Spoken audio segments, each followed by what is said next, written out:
of 1995, 230 women and 10 men from 42 countries embarked on a peace train sponsored by the Women's International League for Peace and Freedom, or WILPF.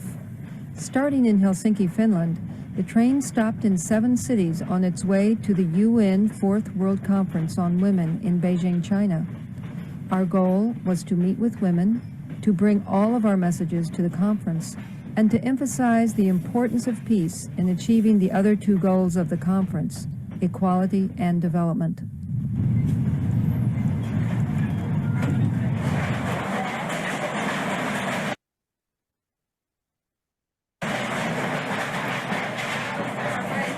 The whole train became a rolling school. WILPF was started with a lot of women from different countries. They come together and they started an organization which was international from the beginning. On our train we have not only WILPF members who are interested in peace, we have activists and women from very, very different backgrounds, like interested in racism, women in health, violence against women, youth organizations, environmental organizations, and it's a unique that we can really exercise in discussions that we have a holistic understanding of peace. So it's not the very specific classical peace agenda we have here. We are part of the peace movement and we are part of the feminist movement. So where peace and feminism meet, that's where we are active.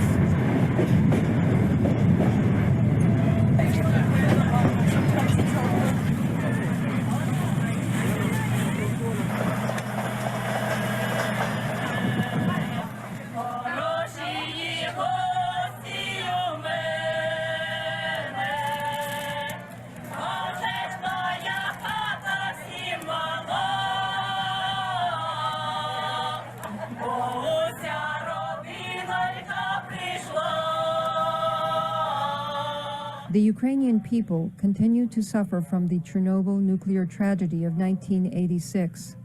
Government ministers told us that every square inch of the country is contaminated. Children are dying by the hundreds from leukemia.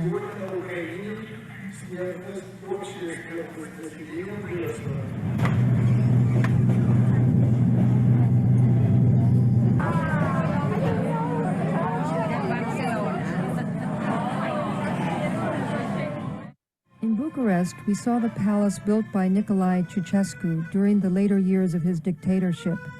He was overthrown and killed in 1989, but only after he depleted the national treasury building this monument. For 4 years, 20,000 workers and prisoners labored around the clock. There are miles of marble and the largest Persian carpets we had ever seen. Yes. This is unbelievable. I mean, this is the poorest country in Europe. And look at it, I know.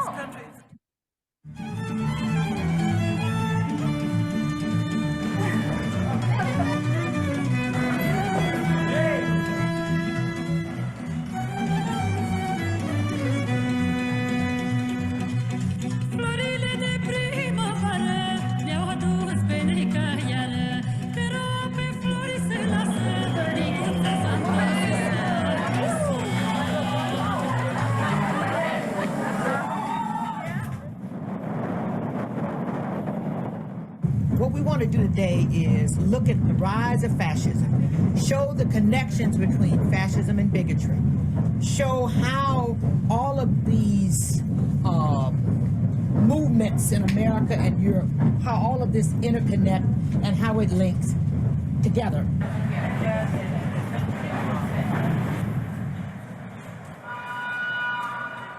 Sister, don't glass, please. Women from all the warring factions in the former Yugoslavia crossed borders to meet us in Sofia. We were told that nationalism is a very powerful tool for those who want to foment war. It is a war for profit. Only thing that can stop the war is stop selling weapons. I said once they In Istanbul, the only city we visited that wasn't part of a former Soviet bloc country, the feminist movement is far more organized, but faces challenges from state secular power and Islamic fundamentalism. So I think it was important for people to be in Istanbul and to see one country where the population is Muslim. Is feminism possible under Islam? Feminism is possible under Islam as far as it is possible under other religions. I don't think Islam is worse than other religions. All the religions are bad for women, but women have the right to have faith. This is the orientation to the full moon ritual while we are waiting to finish customs.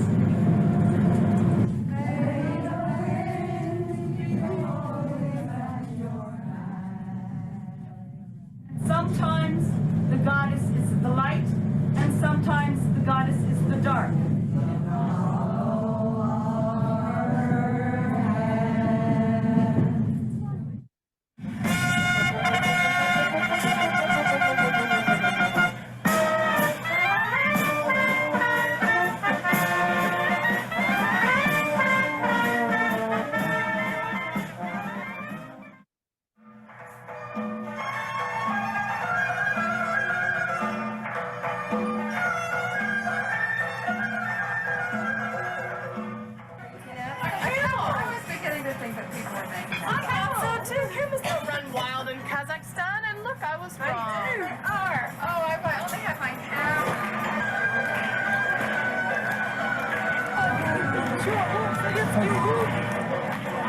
In Almaty, we met physicians and leaders of women's organizations who described their long struggle against Russian testing in Semipalatinsk, 600 miles to the north of Almaty. The former Soviet Union had exploded 600 nuclear weapons from 1949 to 1989, and the people of Kazakhstan suffered the consequences.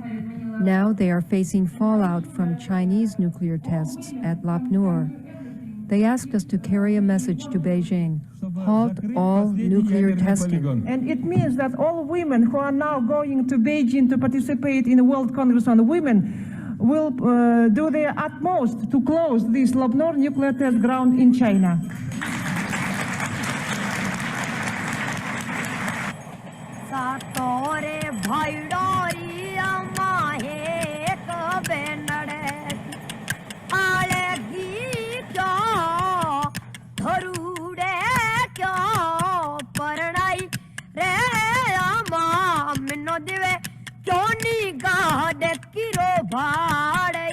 If I'm trying to relate a concept like feminism, I can't find a word in any of the other languages I speak which has a concept like feminism.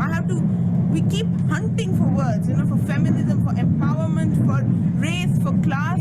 Even if we're white, the race question is important. Even if we're upper class, the class question is important, because our goal cannot just be to empower ourselves. We want to empower women all over the world. What we must do first, to learn, to celebrate our achievements, say, wonderful, we have done a great thing, this generation of people and the new generation coming up, that we have achieved a lot. Let's celebrate it. Women have achieved rights forever. There's no going back. Within every country, there are oppressive institutions and structures trying to subjugate women. So what are we relying our nation state on? What is it that we are talking? What is nationally so important to us that we are saying, in my country, this is great? There is no country that women have, as Virginia Woolf said. We have to construct another country, and that country will be a democratic country. In that country, there will be equal pay. In that country, you can walk out in the evening and so on. Therefore, international solidarity continues to be important.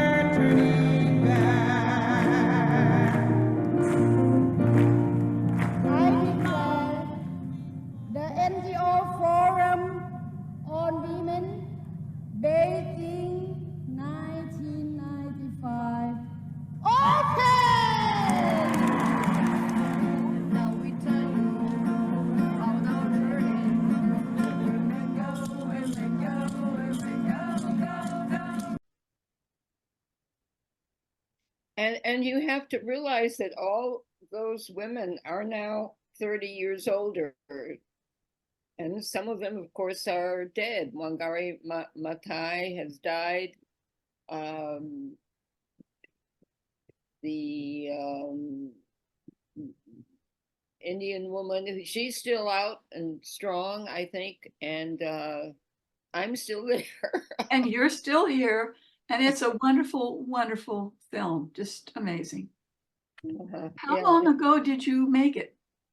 Well, I made it in 1995, of course. When the event happened, it took a year or so to put it together. Okay. And I was lucky to have two assistants, a young woman whose family had just come from Guatemala, and she became my sound person. We got a special dispensation from Pat Leahy to allow her to travel.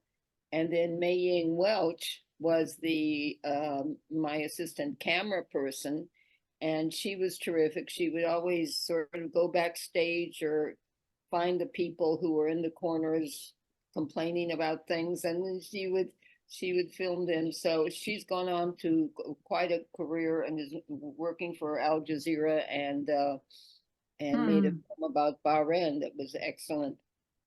But you know, one thing I want to point out is the list of things at the very end, where WILPF was saying, well, the Beijing Declaration has to be more robust on the issue of peace. And indeed, there were so many proposals that came out that did not make it, you know, into the, I think it's 12 points of the Beijing Declaration of Action. But what's exciting right now is that this is the 30th anniversary. The CSW is going to make a big deal about it next March. It's going to sort of commemorate the 2 weeks of the CSW to, what's wrong with my nose? To focus on that 30 years ago. And I think this is a terrific opportunity for us to be involved in the planning sessions of that, to stress more of a focus on peace and disarmament, because so many of the declarations that have come out since then, for example, I think this sustainability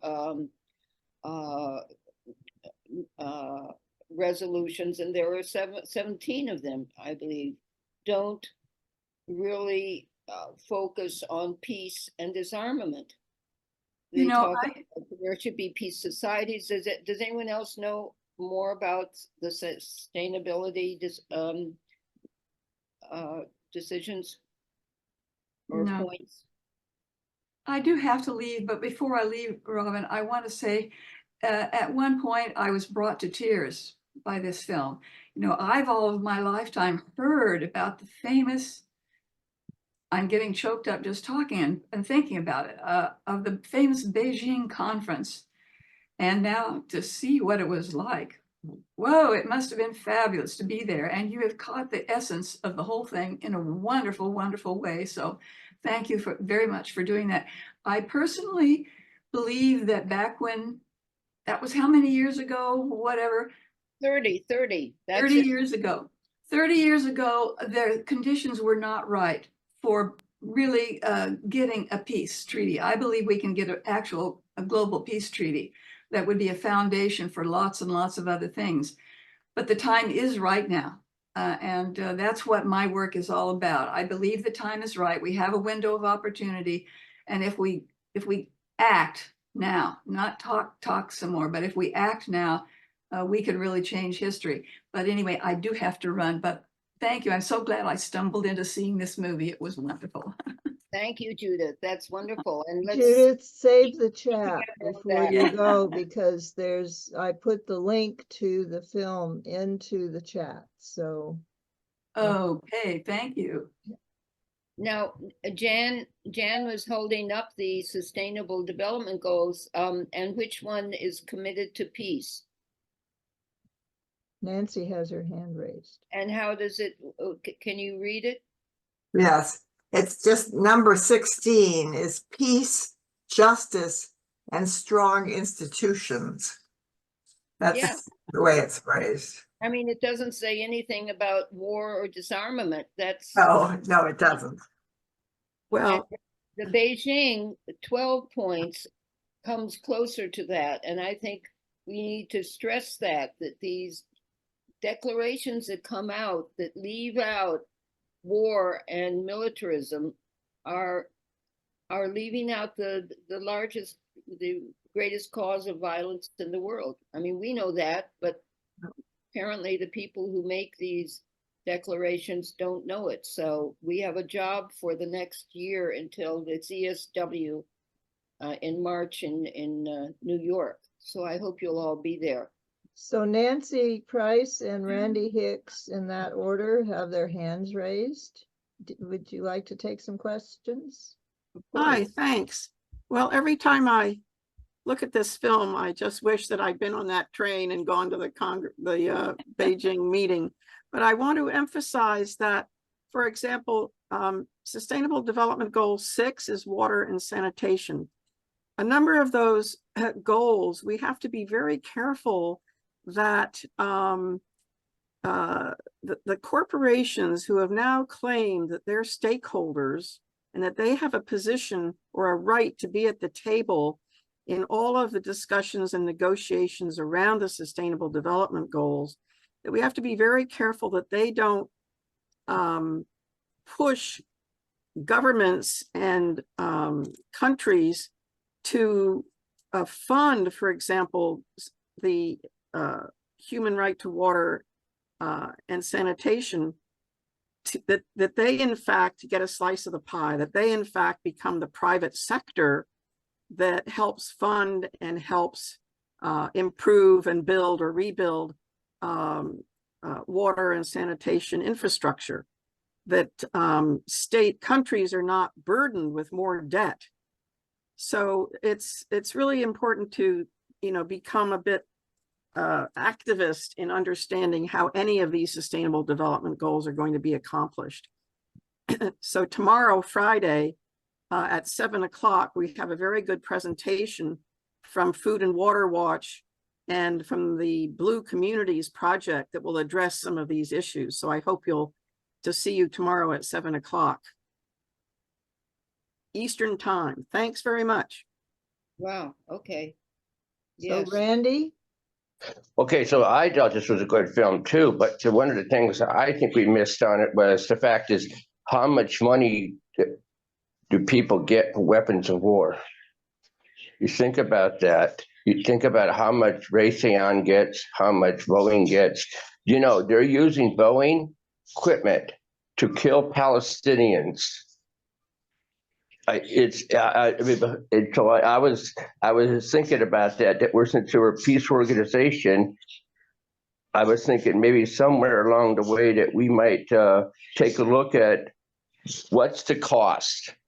There was a good program done by Peace Action here in California that did a film just on that. What's the cost? What's the cost of sending weapons of war to other countries like Israel or any of those countries?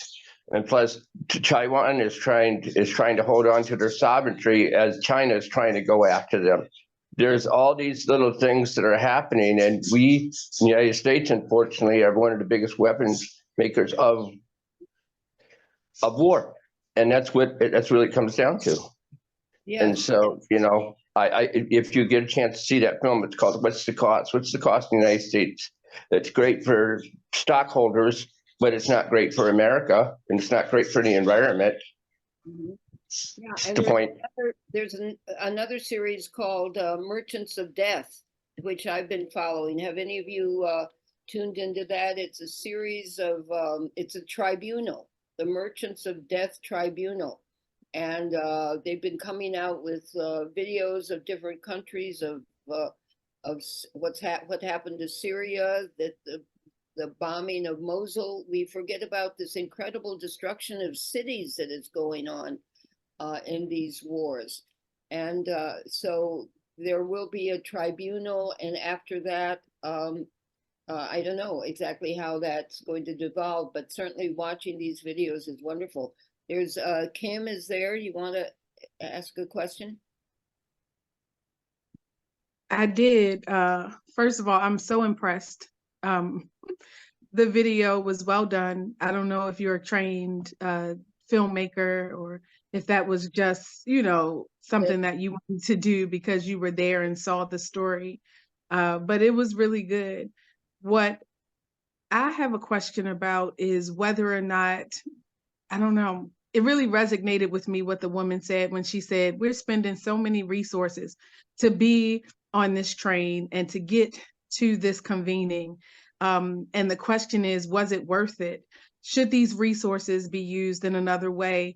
And as we look at what happens each year in New York City and preparing to go there, New York being one of the most expensive cities in the country, is that the best use of resources? Are we perpetuating the cycle? Here we are, you know, years later, 30, in fact, and we haven't moved the needle. And so the question is, are we going to continue to do the same experiment and expect different results? And if not, how is this different than what happened in 1995? The other thing I noticed by watching the film was that the most intimate sessions on the train itself, those seem to be, I don't know, the jewels, the pearls, the things that were happening when you weren't officially advocating, those conversations, those sidebars, the stops along the way. They seem to be the most important elements of what happened. And so how are those intimate spaces being recreated? Is it just about the policy? Is it just about the language? Or is it facilitating those intimate dialogues between the women that actually show up to do this work? And so.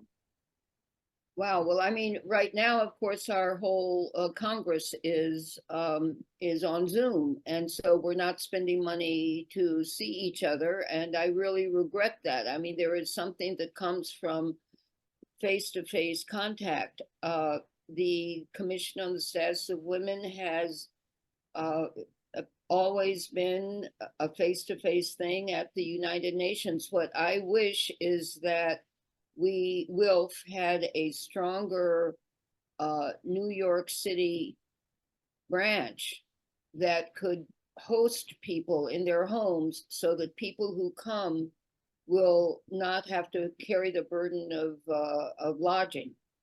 And I think there's work to develop that, and I think that would be a wonderful that would be very helpful in terms of getting some people there. I mean, yeah, the thing is, Kim, we have to get to know each other in order to sort of have the confidence and the camaraderie to move forward and continue the energy of trying to make change. And of course, on Green Valley, you can look at all the other films, the film of the WILPF Congress in Sweden in 2004. You can watch all this for free. You can watch the films we made on Haiti, the animated film on Haitian history called Black Dawn, and it's 20 minutes long, made by Haitian artists. So someone was asking, I think Kim was asking, have I had any experience in making films? Well, I didn't go to any, many film schools. I went to a few summer schools in filmmaking, and I had some mentors, and that's what really helps in filmmaking. The animation was definitely a work in progress. We bought our own animation stand because all of the art was done. It was cutout animation. It's not computer animation, cut out from images that Haitian artists put out. So Yeah, take a look at those other films that are on greenvalleymedia.org.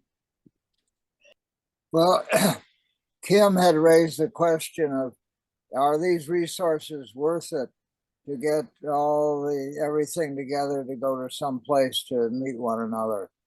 And in some cases, it might be a question. But the Beijing meeting was a pretty amazing experience, that everyone who went there was put into a world global situation of cultures and art from every part of the world. And when we saw from every country or region of Africa the different dances that were done and the different tents from each community, each region of the world, it really gave a sense that we are part of a world family, a world community, and the sharing of a culture in art and in the way people sold their goods along the street in barter, something that cannot be approximated in a film presentation or a description, and certainly not in little Zoom rectangles. Yeah. It may have cost a lot, but for those who were there, it was an amazing experience of becoming a world citizen. Yeah. And we also saw the persecutions that existed around the world that we weren't aware of, that there were even women there whose mothers had had their feet bound, Chinese women. There was, genital mutilation, the throwing of acid in women's faces in India. I mean, and all these things are just are laws that can be changed. There's nothing determined about these things, and so that was what was so exciting, that we can all go back and insist that these stupid laws that oppress women can be changed. So I think Kim has another question. So really just a response. I want to make sure I was fully understood. We understand the value of what happened. What we're asking is about moving forward into the future, because that was the beginning essentially of the UNCSW that happens every year since then in New York City. And now, because of what happened and the greatness that was experienced then, in that history, I guess we've seen attempts to recreate what happened in that moment.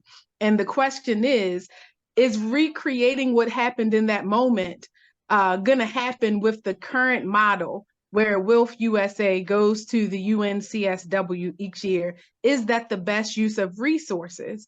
And so, yeah, you spent money and you got there. You had an amazing, contribution to her story, and it was captured on film. And that is a testimonial to the legacy that you've built. And we're not trying to take away from that legacy, but moving into the future, there are other platforms, even other platforms associated with the United Nations, like the Summit of the Future this September, that are outside of the UNCSW that may be fertile ground for cultivating these types of experiences and relationships, and the advocacy that needs to happen to change, to push the needle. And so that was really what I was saying and trying to bring your attention to, not to devalue the experience you had there in Beijing in 1995.